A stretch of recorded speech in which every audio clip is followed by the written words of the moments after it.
Oke, kita langsung mulai aja. Boleh, silakan. Oke, baik. Selamat malam, teman-teman semuanya. Ya, mudah-mudahan semuanya dalam keadaan yang sehat dan baik ya. Ya, oke. Pada malam hari ini kita mau belajar, kita mau ngobrol gitu ya, membahas sebuah topik yang em, sedang hangat ya saat ini ya, yaitu ChatGPT, teman belajar atau biang mager. Oke, sebelum kita lebih jauh ke dalam pembahasan, ada baiknya kita berkenalan dulu ya. Oke, jadi perkenalkan nama saya Maria Artanta Ginting, bisa dipanggil Maria. Background pendidikan saya, dulu saya kuliah di Institut Teknologi Bandung, S1, S2, S3, mengambil jurusan matematika. Saat ini saya dosen di BINUS Bandung dengan di Prodi Computer Science.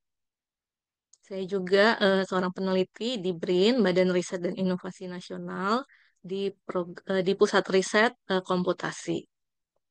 Oke, seperti itu ya. Nah, sekarang kalau dari teman-teman, em, saya boleh tahu sedikit nggak perkenalan dari teman-teman? Ya, mungkin boleh menginfokan gitu ya di kolom chat. Teman-teman itu berasal dari kota mana? Saat ini tuh sedang mengikuti kelas dari kota mana? Pekerjaannya apa, background pekerjaannya, mungkin ada yang pelajar, hmm, mahasiswa, pekerja gitu ya, boleh dikasih tahu. Kemudian, nah ini di kolom chat udah diinfokan sama Kak Lauren ya. Seberapa sering sih kalian menggunakan chat GPT?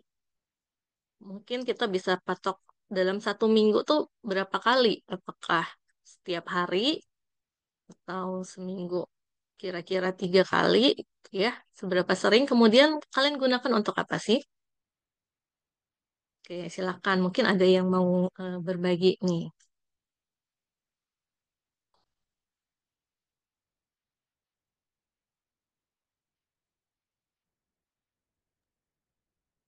Bisa diketikkan ya teman-teman di kolom chatnya.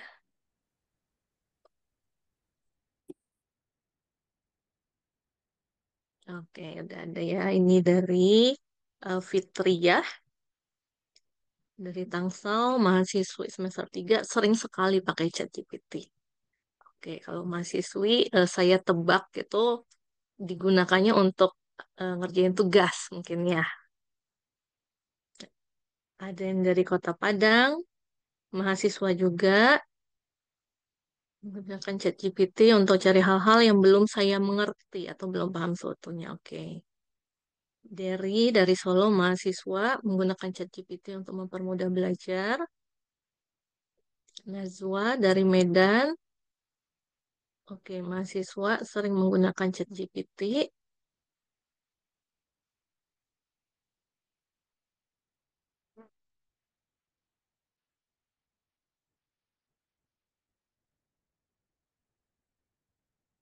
Oke, ada Ibu Ocah ya, dari Parung Panjang, seorang guru. Oke, belum menggunakan.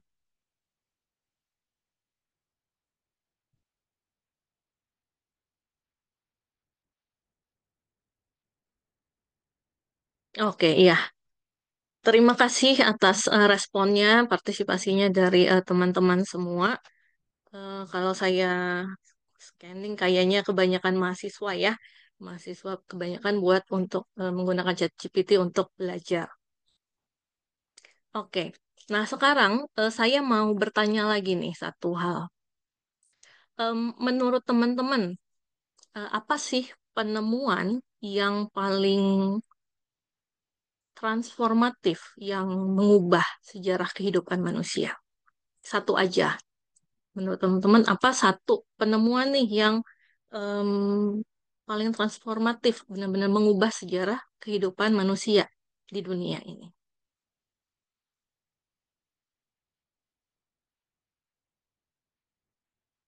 Oke, ada yang menjawab AI, internet, AI, internet, oke.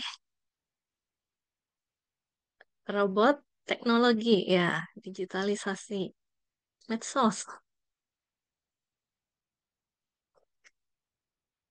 Iya, bisa macam-macam ya, banyak ya. Em, Penemuan lampu itu juga mengubah dunia ya. Listrik, AI, teknologi, oke. Banyak-banyak penemuan yang bisa mengubah dunia. Di sini saya mau angkat salah satunya, yaitu komputer yang mungkin sedang ada di hadapan teman-teman sekarang, gitu ya. Nah, komputer yang ada eh, di hadapan teman-teman yang biasa teman-teman pakai itu nggak tiba-tiba bentuknya langsung seperti itu, gitu ya. Ada perjalanan panjang, prosesnya, tahapan-tahapannya hingga seperti yang sering kita lihat. Awal mulanya itu embrionya kali ya kalau orang biologi bilang ya dari em, sempoa. Teman-teman tahu sempoa ya, sebagai alat hitung gitu ya. Kemudian pada tahun 1600-an ada yang namanya Pascal, dia menciptakan sebuah kalkulator manual. Nah, ini kalkulator ini juga sebagai cikal bakalnya terciptanya komputer, yaitu alat hitung. Nah, kemudian teknologi terus berkembang. Tahun 1940-an itu eh, para ilmuwan mulai mengembangkan komputer menggunakan teknologi tabung vakum. Jadi bentuknya itu mesin yang sangat besar, satu ruangan bisa penuh, beratnya ya sangat berat gitu ya, ratusan kilo atau mungkin ribuan kilo. Ukurannya besar, panas, lambat gitu ya, ini gambarannya. Tapi teknologi kan terus berkembang ya. Tahun 1950-an komputer mulai diciptakan menggunakan teknologi transistor. Bentuknya lebih kecil, lebih cepat, lalu berkembang lagi menggunakan teknologi sirkuit terpadu, hingga sekarang menggunakan mikroprosesor gitu ya. Bentuknya udah slim, bisa dijinjing kemana-mana. Nah, kalau kita lihat nih sejarah awal perkembangan komputer, eh, pada awal dia diciptakan itu adalah sebuah mesin yang menjalankan perintah gitu ya, menjalankan perintah yang sudah diprogramkan, mengolah data yang sudah diprogramkan. Tetapi kalau kita lihat sekarang itu ada em, perubahan yang luar biasa terjadi eh, pada komputer. Apa itu? Komputer sekarang bisa bisa belajar, bisa berpikir gitu ya. Bahkan bisa berkomunikasi seperti kita manusia. Ya, jadi dia nggak sekedar mesin yang jalanin perintah lagi, tapi dia udah seperti manusia, bisa belajar, bisa berpikir, bisa berkomunikasi.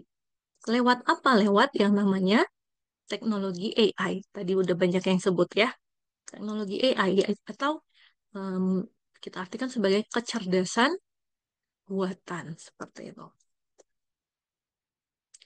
Nah, sekarang kita coba lihat secara singkat sejarah dari AI ini.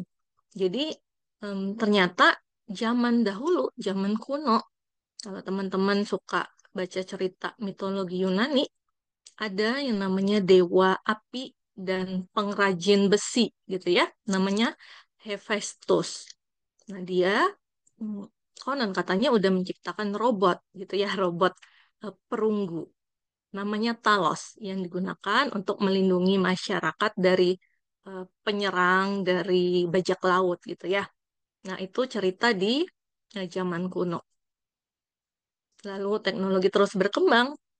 Nah, pada tahun 1930-an ini mulai berkembang konsep dasar komputasi modern. Tadi di tahun ini sudah mulai dikembangkan komputer tadi ya, sudah mulai dikembangkan komputer. Lalu, pada tahun 1950, ada seorang tokoh, ini fotonya saya cantumkan di sebelah kanan. Ada yang tahu nggak ini siapa? Foto siapa ini kira-kira? Beliau adalah seorang ilmuwan, matematikawan dari Inggris.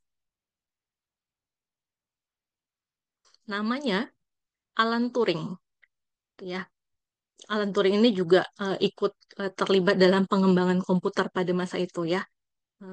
Dia menciptakan sebuah mesin namanya Enigma eh, saat Perang Dunia yang Kedua. Nah, itu juga menjadi cikal bakal komputer yang ada sekarang ya. Nah, pada tahun 1950, Alan Turing ini dia membahas dalam papernya. Dia bertanya gitu ya, bisakah mesin berpikir? Jadi, berpikir yang Alan Turing maksud di sini bukan sekedar em, menghitung seperti kalkulator gitu ya, tapi yang dia maksud benar-benar berpikir seperti manusia, berpikir secara filosofis, ya tidak teknis.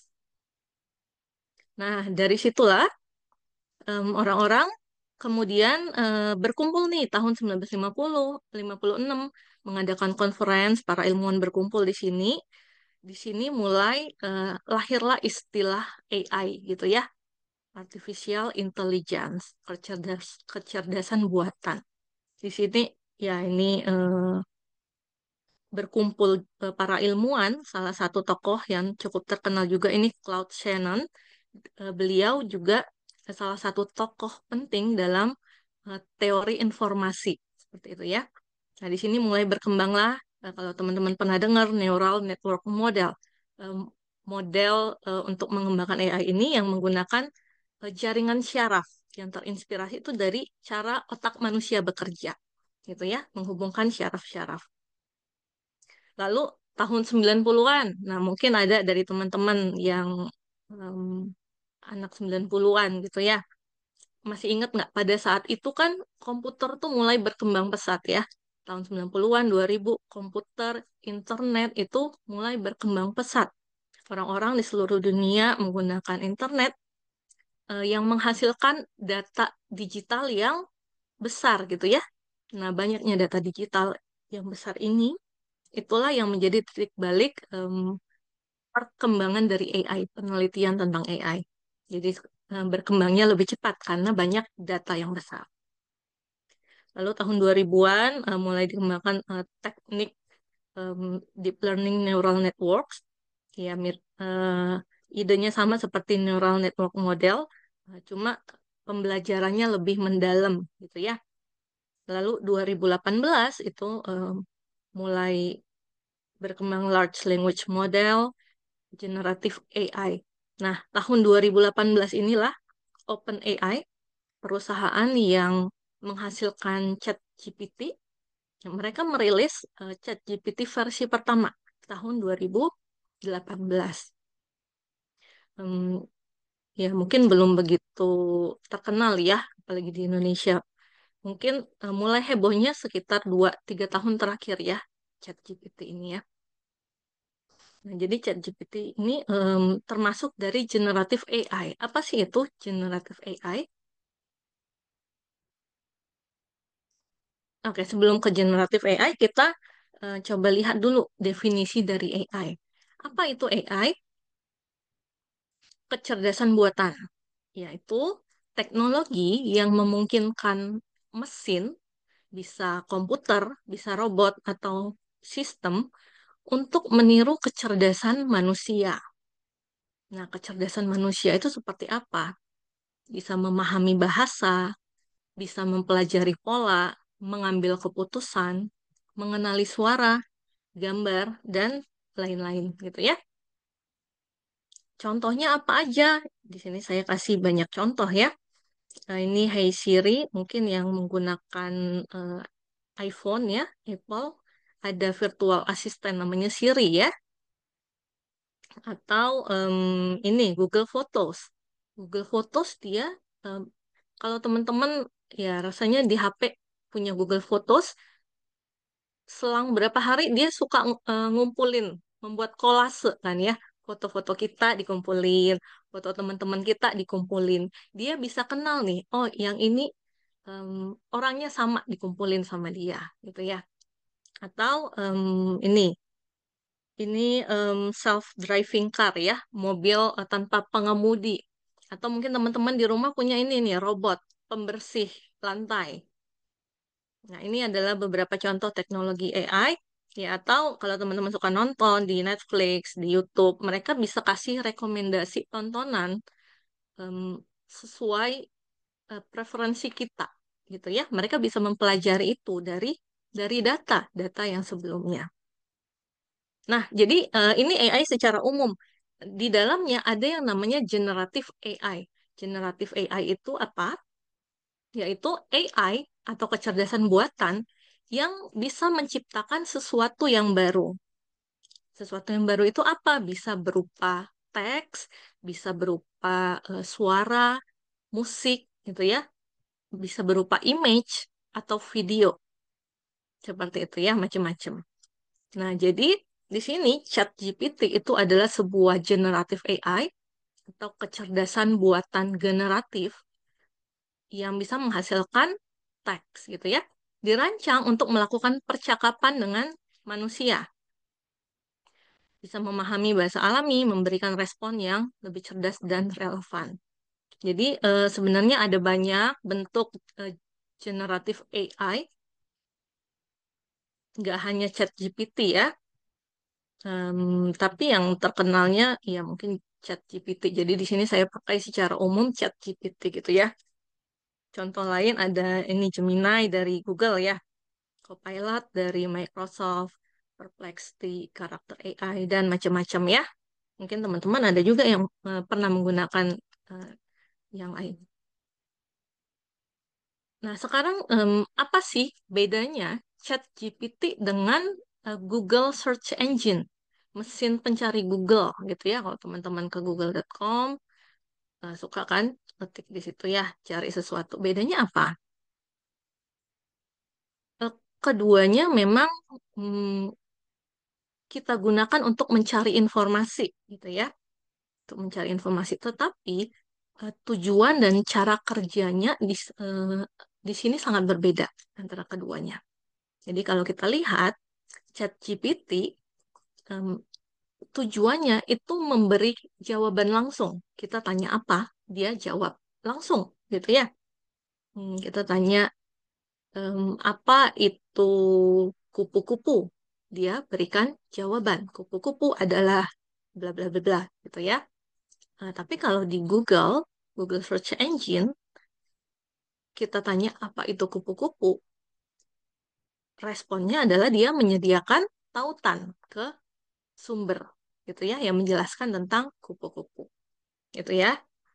Lalu interaktivitasnya ChatGPT itu bisa berdialog dua arah. Kita tanya jawab, kita bingung, kita tanya lagi, dia jawab lagi gitu ya. Kalau di Google Search Engine itu tidak interaktif ya. Kemudian hasilnya ya ini tadi jawaban langsung dari ChatGPT. Kalau di Google dia kasih daftar halaman web yang bisa kita kunjungi. Lalu untuk akses ke web terkini, itu ChatGPT tidak bisa memberikan, tapi kalau di Google Search Engine itu bisa ya. Nah, jadi contoh, teman-teman mau naik pesawat dari Bandara Soekarno-Hatta ke Yogyakarta, misal naik pesawat Super Airjet. Nah, teman-teman nggak tahu nih, Super Airjet ini ada di terminal berapa ya em, di Soekarno-Hatta. Apa terminal satu, 2, atau 3? Nah, misal nih dulunya Superjet ada di Terminal satu, tapi sebulan terakhir dia pindah ke Terminal 2. ChatGPT itu nggak bisa eh, tahu berita yang terkininya gitu, karena dia belajar dari data, data yang lama sebelumnya gitu ya. Jadi kalau teman-teman butuh cerita, butuh informasi tentang sesuatu yang terbaru, lebih baik teman-teman langsung menuju ke Google, ke web Super Airjet-nya gitu ya, atau ke web Bandara Soekarno-Hattanya, seperti itu. Lalu untuk formatnya, ChatGPT itu menyediakan bentuk narasi, bisa penjelasan atau ringkasan. Kalau di Google Search Engine itu berupa tautan atau cuplikan halaman. Oke, seperti itu. Nah, sekarang kita eh, game sebentar ya, ada quiz sedikit. Teman-teman boleh bergabung ke menti.com. Kita mau coba lihat beberapa pernyataan tentang ChatGPT. Ini mitos atau fakta?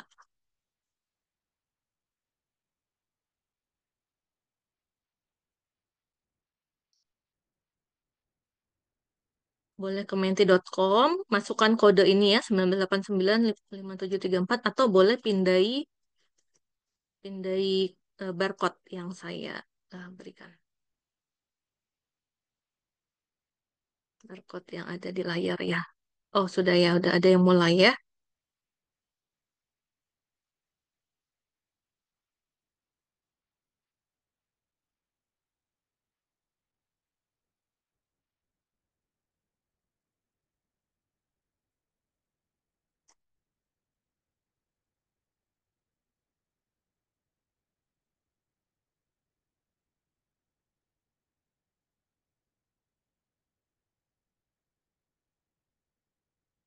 Jadi pertanyaan pertamanya, ChatGPT dapat memberikan jawaban yang sepenuhnya akurat tentang topik ilmiah yang kompleks. Mitos atau fakta?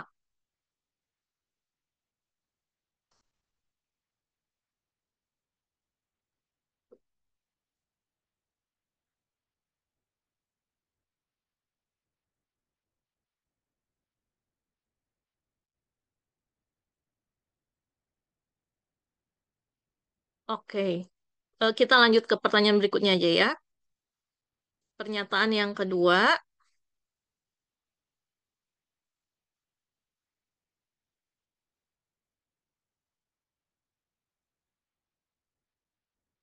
ChatGPT hanya dapat berbicara tentang topik yang diajarkan sebelumnya. Mitos atau fakta nih menurut teman-teman?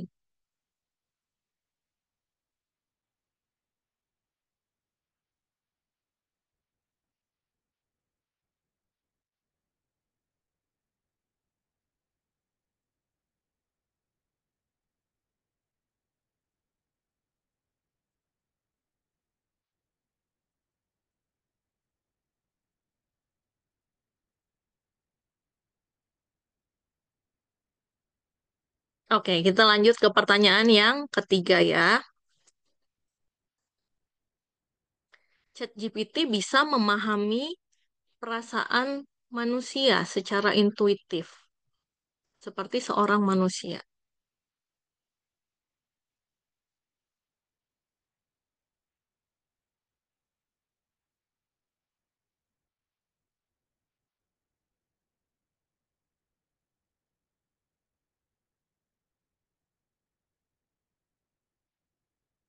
Oke, banyak yang menjawab mitos ya. Pertanyaan yang keempat ya. ChatGPT dapat memahami semua bahasa di dunia.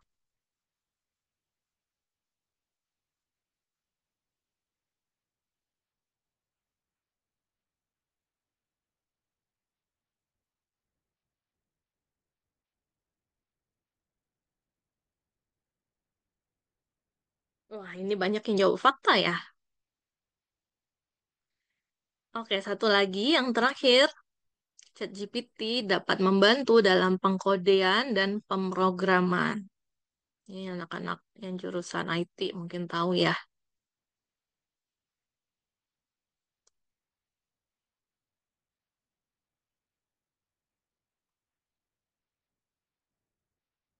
Oke, ya ini sebagai macam jawab fakta ya. Iya, betul. Ini adalah fakta ya. Mungkin teman-teman sering menggunakan juga.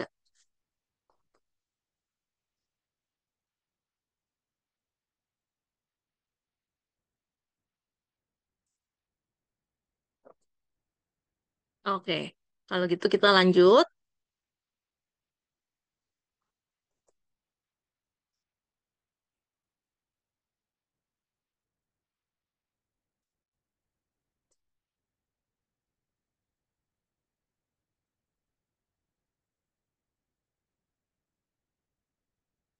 Nah, tadi kita udah lihat ya, mitos atau fakta. Sekarang eh, kita coba lihat apa sih yang bisa dilakukan oleh ChatGPT. Ya, saya buatkan beberapa ini ya. Seperti yang pertama, ChatGPT itu bisa menjawab pertanyaan dan menjelaskan berbagai topik, gitu ya. Topik yang sulit bisa dijawab dengan sederhana, ya sesuai permintaan gitu ya. Atau menulis, menerjemahkan, menyunting teks, membantu pemrograman dan hitung-hitungan, membantu belajar dan diskusi, menulis kreatif dan ide konten, gitu ya. Em, Mungkin kita boleh demo sedikit. Misal nih, kita mau tahu tentang apa?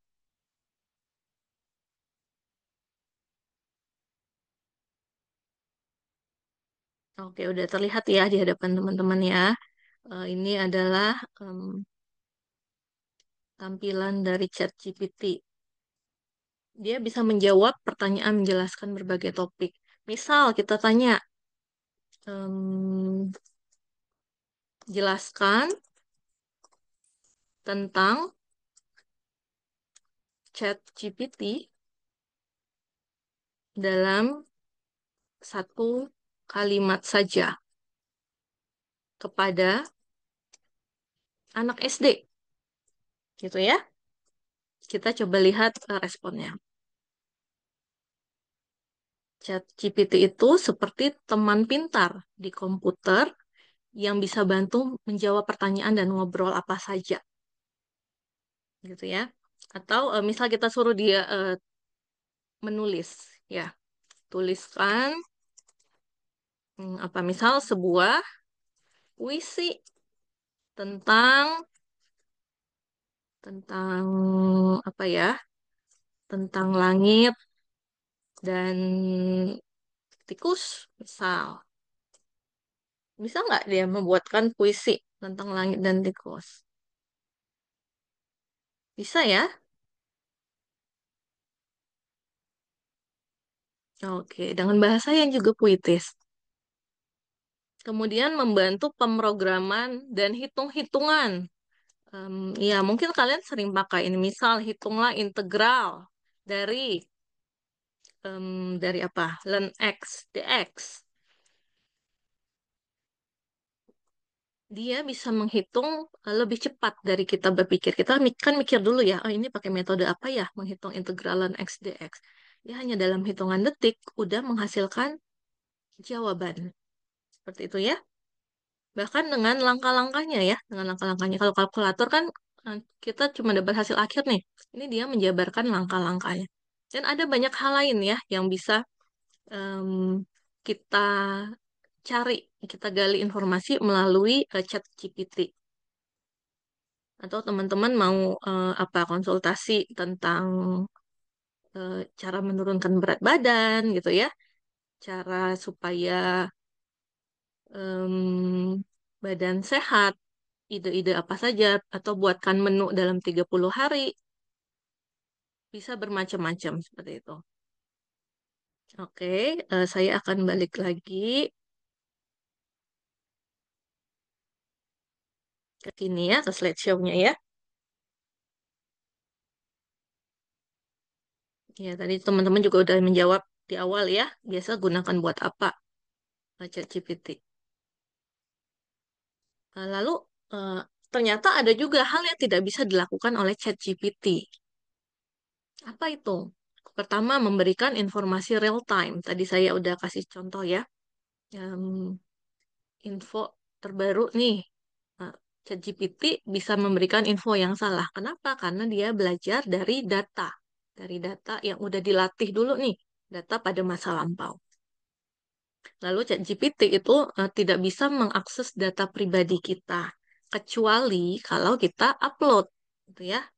Kalau kita upload ya dia jadi tahu data pribadi kita. Dia juga nggak bisa mengakses isi komputer kita ya.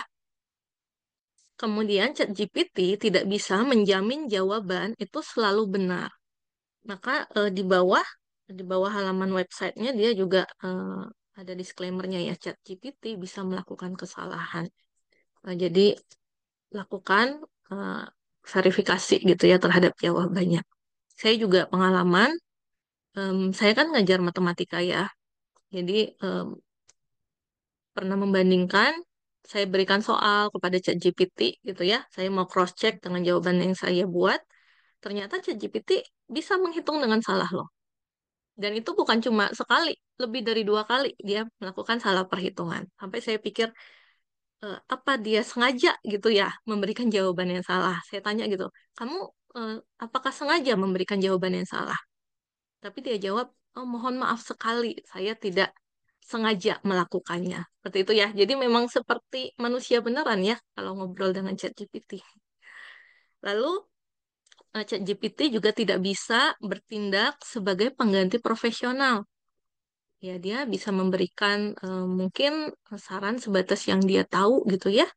Kalau kita punya gejala penyakit, ya kita bisa dapat info dari ChatGPT. Tetapi kalau kalian sakit, pergi ke dokter gitu, yang punya eh, pengalaman sertifikasi secara profesional.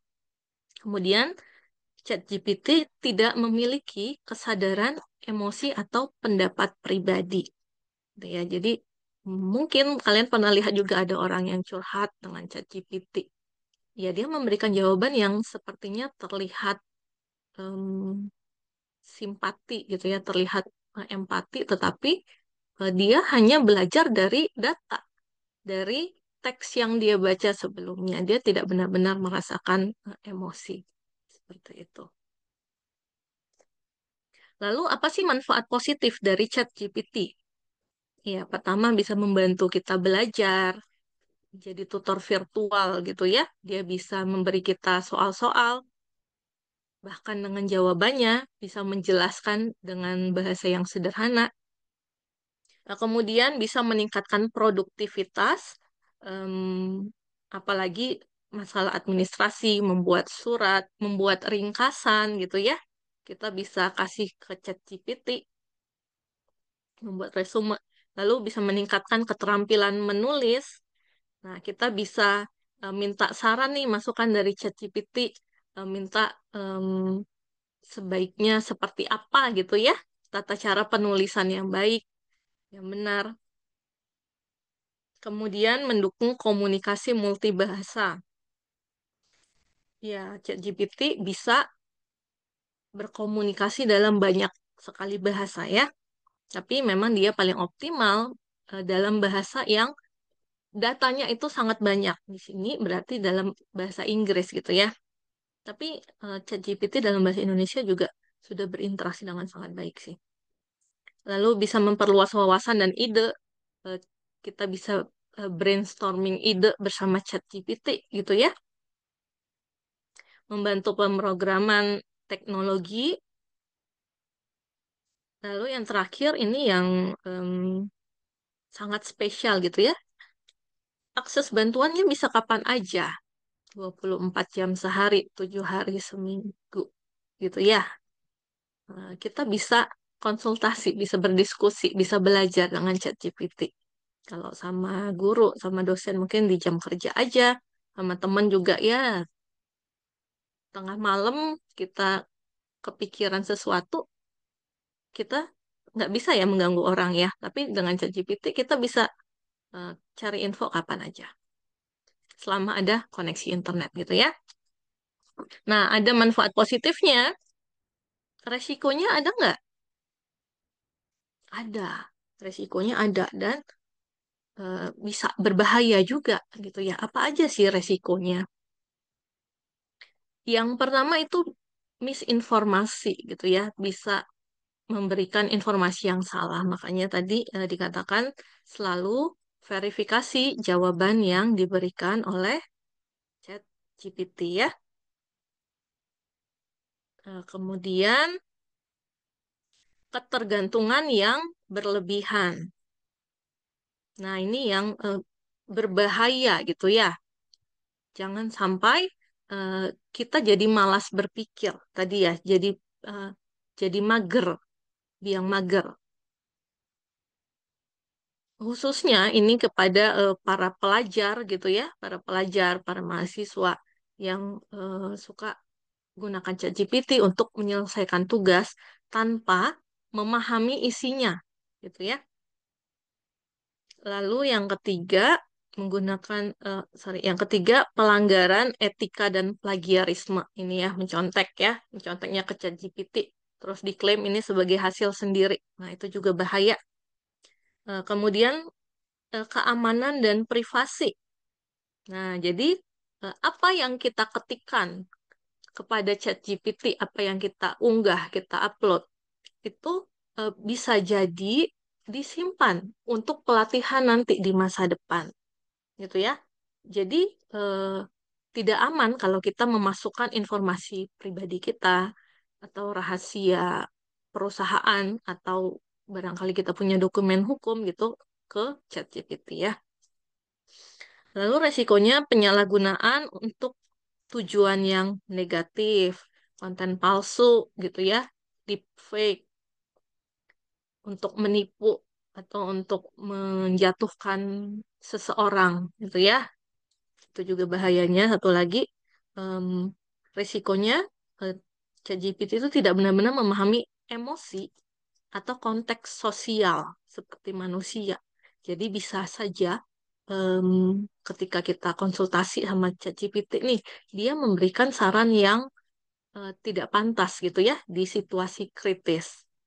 Misal kita punya masalah mental, nah ChatGPT itu kan dia nggak memahami konteks sosialnya ya, itu bisa berisiko juga ya. Oke, lalu bagaimana nih tipsnya? Oke, sebelum ke tips ini ada beberapa info ternyata tentang resiko atau bahaya dari ChatGPT ya. Mungkin teman-teman juga udah pernah dengar nih. Ini yang ada foto anak laki-laki umur 14 tahun. Ini ibunya. Anak laki-laki ini bunuh diri. Nah, ibunya kemudian menuntut perusahaan AI karena menurut sang ibu, anaknya ini bunuh diri setelah berinteraksi secara intens dengan AI. Di sini dia pakainya karakter AI gitu ya, semacam ChatGPT. Tetapi karakter AI ini kita bisa menciptakan satu tokoh virtual gitu ya, seorang tokoh sesuai harapan kita, sesuai harapan kita. Jadi misal nih anak-anak sekarang mengidolakan siapa ya? Nicholas Saputra misal ya. Nah, saya bisa dengan karakter AI, saya bisa menciptakan sebuah tokoh yang bernama Nicholas Saputra. Dia punya sifat misalkan hangat, humoris, eh, apalagi gitu ya, sesuai keinginan kita. Kemudian kita bisa chat dengan dia setiap hari gitu ya. Biasanya anak-anak remaja itu gunakan untuk mungkin untuk hiburan, untuk mencari teman curhat mungkin ya. Nah, si anak ini setelah ibunya telusuri, dia punya obrolan yang intens gitu dengan AI buatan dia, karakter yang dia buat, yang mendorong dia untuk melakukan bunuh diri seperti itu ya. Atau contoh lain, ini ChatGPT bikin satu kelas tidak lulus, ijazah mahasiswa ditahan.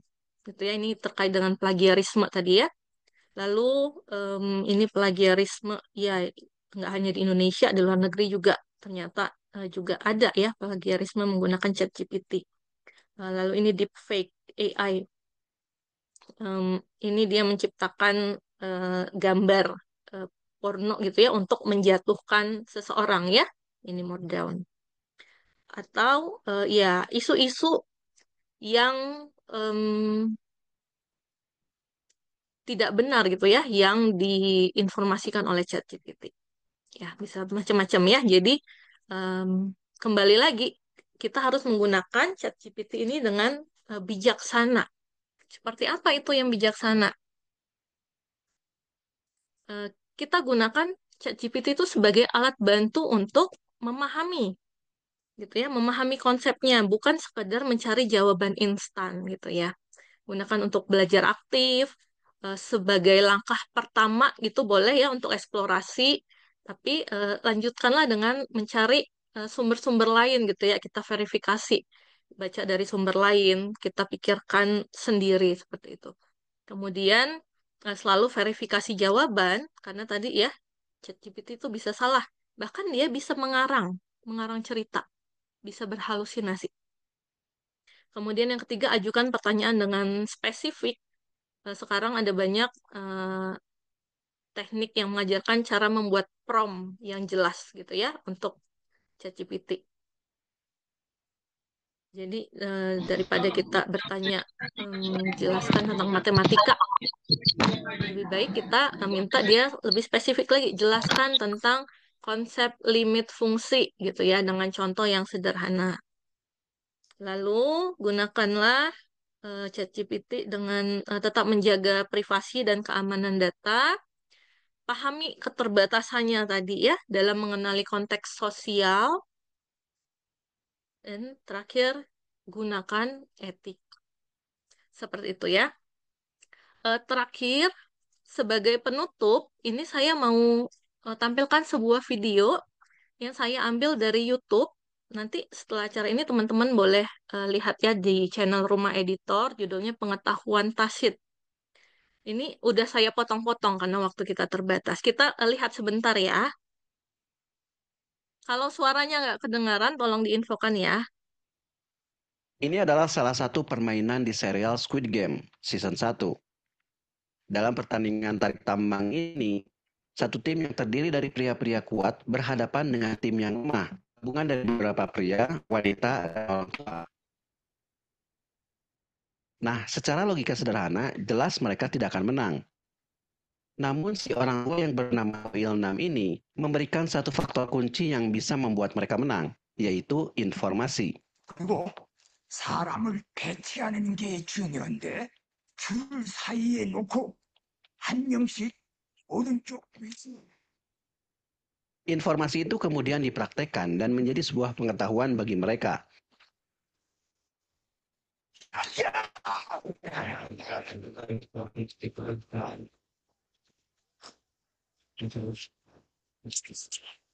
Walaupun pengetahuan itu cukup membantu di awal permainan, tapi sebenarnya kunci kemenangan mereka justru ada pada insting peserta nomor 218 bernama Choi Sang-ho yang meminta kelompoknya untuk bergerak maju 3 langkah. Ini membuat pemain lawan kaget dan terjatuh.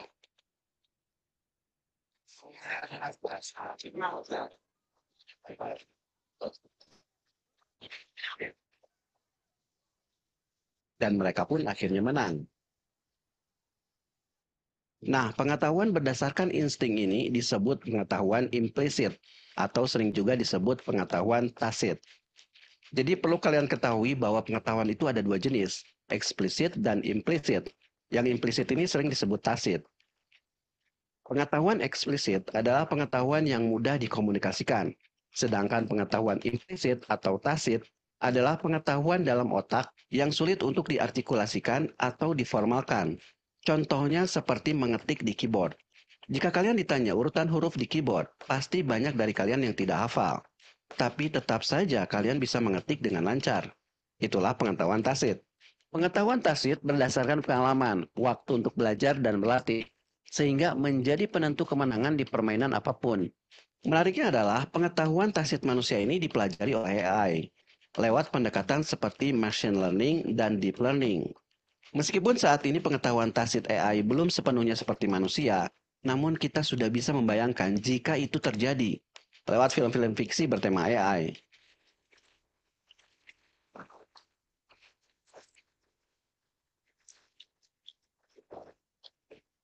Secara sederhana, salah satu pengembangan AI agar bisa menyerupai kecerdasan manusia bisa dijelaskan menggunakan piramida ini, di mana semua dimulai dari pengumpulan data, lalu diseleksi untuk menjadi informasi, lalu terus dipelajari hingga menjadi pengetahuan atau knowledge, kemudian menjadi kebijaksanaan atau wisdom dalam mengambil keputusan.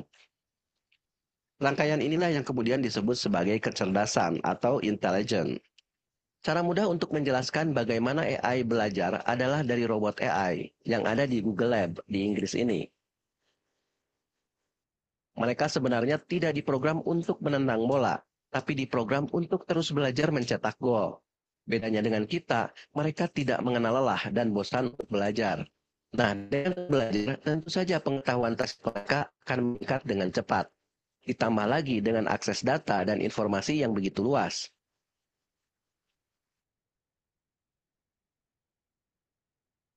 Ironisnya, ketika AI terus bergerak ke atas hingga terus menyentuh pengetahuan tacit manusia, banyak di antara kita justru terjebak di level terbawah, yaitu data dan informasi. Karena banyak di antara kita yang masih sering terjebak pada data dari fakta yang tidak benar atau hoax. Kalaupun data itu benar dan menjadi informasi, banyak di antara kita justru terjebak untuk terus mengkonsumsi informasi dan kecanduan sosial media. Algoritma yang dipersonalisasi oleh AI membuat kita tak bisa lepas dari layar. Penelitian di Amerika menunjukkan bahwa kecanduan pada sosial media mengurangi keinginan kita untuk mengembangkan pengetahuan tacit kita. Jika kita kembali ke masa awal penemuan teori informasi, Claude Shannon tentu tidak pernah berpikir penemuannya tentang teori informasi akan menjadi dasar bagi kecanduan baru yang merusak. Minat Shannon pada permainan dan seni menginspirasi penemuan-penemuannya agar kita bisa hidup lebih gembira dan bahagia seperti dirinya, bukan hidup lebih depresi dan kecanduan. Pengetahuan memang begitu penting untuk membuat keputusan memecahkan masalah, mendorong kemajuan dan inovasi. Terutama pengetahuan tacit, pengetahuan yang tak bisa dipalsukan lewat mencontek atau menyewa joki. Jadi menjawab pertanyaan di awal video ini, apakah manusia sudah dikuasai AI? Yang tahu jawabannya mungkin adalah diri kita sendiri. Apakah kita akan memanfaatkan AI untuk mengembangkan pengetahuan kita? Atau justru membiarkan AI mengerjakan semua tugas kita agar kita bisa tetap asik scrolling, gaming, atau gambling? Oke, baik. Ini Ya, jadi terakhir seperti itu ya. Jangan sampai AI-nya makin pintar, tapi kita manusianya yang semakin bodoh. Karena kita hanya sampai di data dan informasi, tapi nggak jadi knowledge dan wisdom. Gitu ya. Jadi ChatGPT ini bisa menjadi alat bantu belajar yang luar biasa, tetapi bukan pengganti proses kita berpikir. Baik, seperti itu. Barangkali sekarang dilanjutkan dengan tanya jawab. Saya serahkan ke Kak Cit saya. Baik, teman-teman, untuk yang ingin bertanya, boleh dituliskan di kolom chat. Nanti akan saya bantu untuk bacakan.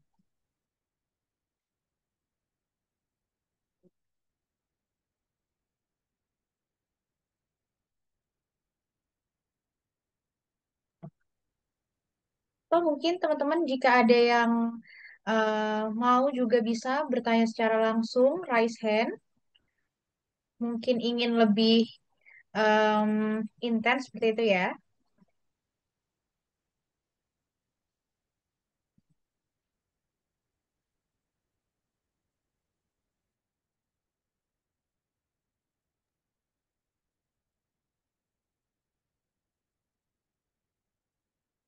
Oke, ini ada pertanyaan pertama. Em, Halo, izin bertanya, bagaimana cara memotivasi diri agar belajarnya makin rajin dan konsisten? Waduh, pasti pelajar ya ini ya yang bertanya. Boleh silahkan Bu Maria untuk dijawab. Oke, bagaimana cara memotivasi diri agar belajarnya makin rajin dan konsisten ya? Em, yang saya yakini itu motivasi itu dari diri kita sendiri ya. Kita yang memunculkan. Em, biasanya kalau saya sih ya kita tanya kita ini mau mencapai apa sih, tujuan kita apa? Kalau kita punya tujuan, kita pasti punya sesuatu yang memotivasi kita untuk mencapai tujuan itu gitu ya. Misal nih kalian kuliah, em, berangkatlah dari eh, kelihatannya klasik ya, cita-cita ya. Kalian mau jadi apa sih? Biasa orang yang nggak kebayang eh, saya mau jadi apa itu yang em, kuliahnya males-malesan gitu ya. Eh, jadi seadanya gitu. Jadi kalau saran saya ya kembali lagi ke tujuan awal kita. Kita mau eh, jadi apa gitu ya. Itu buat Kak Fitriah ya. Oke, baik. Untuk pertanyaan selanjutnya, izin bertanya, dalam situasi apa ChatGPT tidak dapat memberikan solusi yang memadai atau relevan?